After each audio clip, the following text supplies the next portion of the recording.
Listen. Genghis Khan only spoke, and pretty soon, 1,000 tons.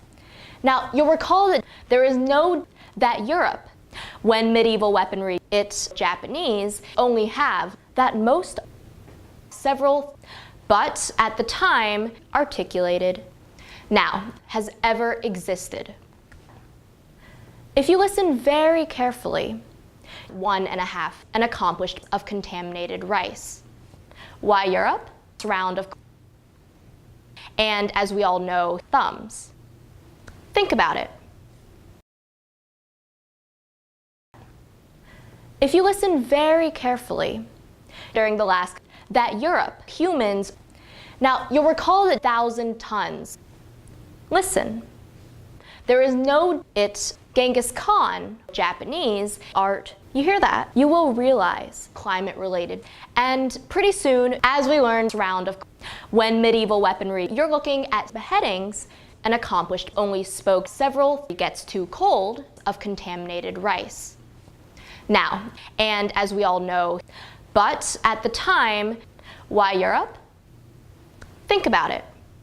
Definitive archival proof. Simple.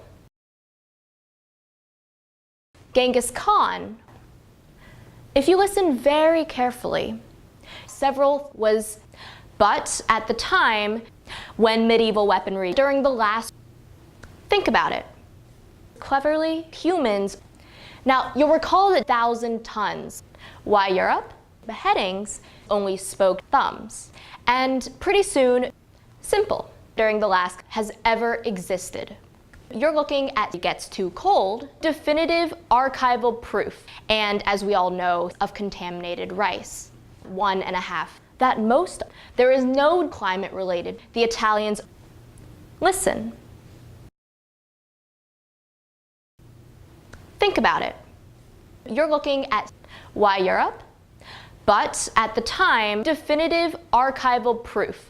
And pretty soon, and as we all know, Genghis Khan, simple, evaporates. During the last beheadings was humans, you hear that?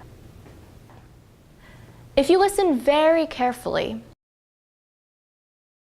Genghis Khan, an accomplished, only have definitive archival proof. Why Europe? Has ever existed. Now, as we learned during the last commercial break, there is no definitive archival proof that Europe has ever existed. Why Europe? Simple. When medieval weaponry gets too cold, it evaporates. And pretty soon, you're looking at several 1,000 tons of contaminated rice. Now, you'll recall that during the last round of climate-related beheadings, Genghis Khan was an accomplished painter. But at the time, the Italians only spoke Japanese, and as we all know, humans only have 1.5 thumbs. Think about it. Listen. You hear that? If you listen very carefully, you will realize that most art is just cleverly articulated nonsense.